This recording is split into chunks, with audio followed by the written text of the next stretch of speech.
79th edition of the Grey Cup, hosted by Winnipeg for the first time, was certainly a Canadian classic. These are the accoutrements to the Grey Cup. Reusable hand warmers. The contest between the Calgary Stampeders and the Toronto Argonauts would go down as one of the coldest Grey Cups ever. 52,000 hardy fans will brave the elements. We're not cheering for anybody, we're cheering against Toronto. For the Hollywood Argonaut ownership group of the Kings owner Bruce McNall, Wayne Gretzky, and John Candy, the cold weather only added to an embarrassing situation. We got to the stands and all John's tickets were sold to other people. John maintained it was a plot. And so I ended up in the 14-yard line with my son on my lap. People are screaming, "Hey, Marty, can't you get a seat?" That was the coldest place on earth, in my opinion. I had never been in that kind of weather ever in my life. Looking at Dan Kepley and seeing how cold his mustache looked, because it was about 40 below. How cold was it? We hear the stories. It was unbelievable. It was beyond cold.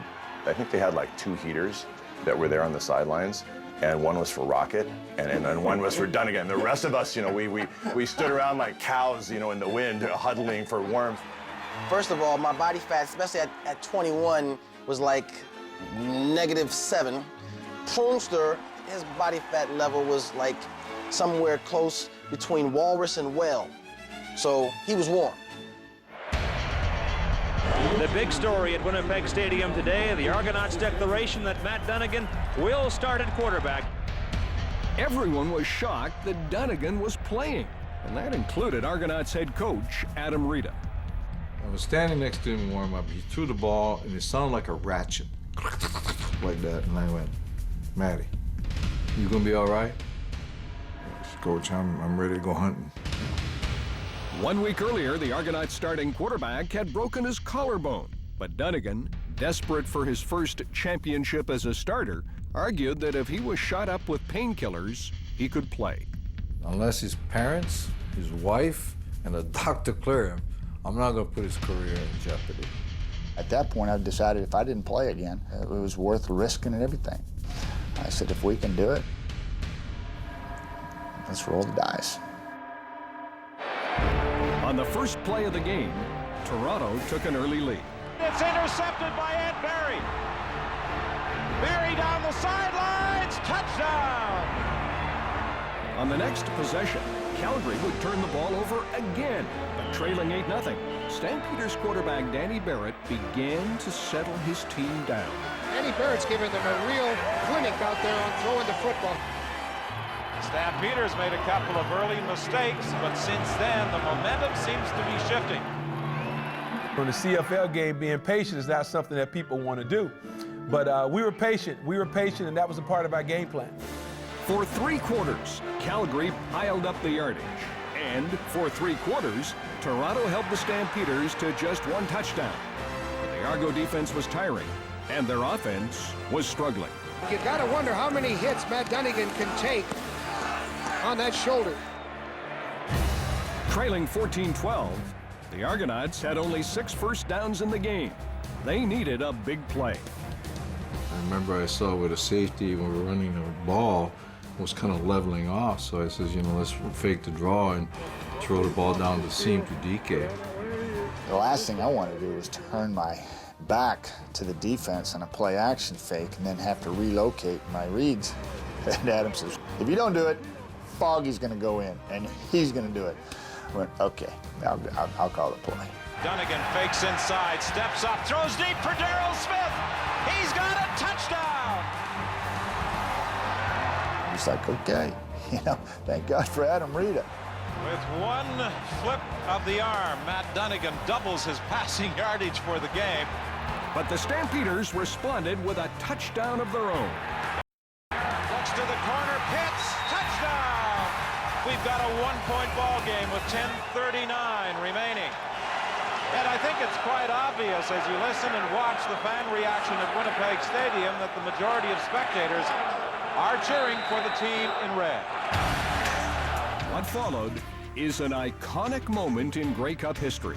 Rocky Ishmael for whatever reasons, didn't have that sort of Heisman year with the Toronto Argonauts that people are anticipating. But he had one spectacular play. Oh, I remember that play like it was yesterday. The Rocket looks for a hole.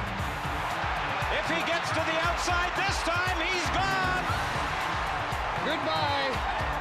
The Rocket delivers the $1 million man. An 87-yard kickoff return. Now, standing on the sidelines, I remember vividly the beer can. It's amazing what the eye sees, even if you're not focusing on it.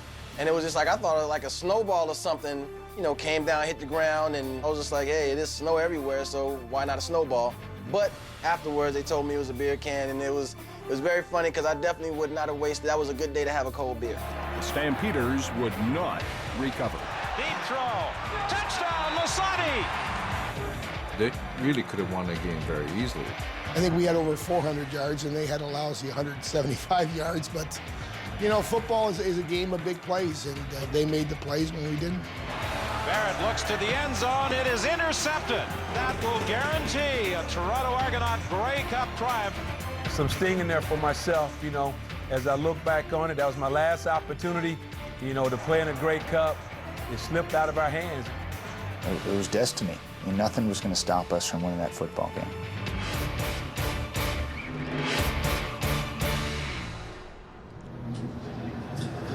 I'm sure you recognize the play-by-play voice of the late, great Don Whitman on CBC. Now, Whit lived in Winnipeg. He took tremendous criticism the next day for calling it cold. Look, I was born in Winnipeg. We love the Peg. Winnipeg, you did a great job with the Grey Cup. But Chris Schultz and Matt Dunnigan, there is no denying it was cold in Winnipeg. Well, I can tell you, I was in Vancouver, where I'm from, watching it in warm climes here, just like everybody else, and shivering just watching on television. Get to you in a second. You haven't had your say on this yet. What do you remember from that day, Schultz? Well, here's what I remember. It was the drama at halftime, because at halftime we had a middle linebacker by the name of Chris Gaines, and he had told us all he was going to retire. And he made the most empowering speech because he had a degeneration in his ankle, saying, guys, this is it. And we loved Chris Gaines. And I could see that out of my one eye. And then out of my other eye, I was looking at Matt Dunnigan as he was taking this 3-inch needle on top of his shoulder. And he was taking it like a man, I must admit. And then in the second quarter, I was knocked out on the play. And the doctors had given me like 3 words that I have to remember, or I wasn't going to come back into the game. And they said, okay, Chris, you got to remember the following words: White, Winnipeg, and offensive tackle. There's the play where I got knocked out. So, you know, I was on the floor. Matt was beside me trying to figure out where. See, I don't know where I am right now. Honestly, look at those eyes. I have no idea where I am.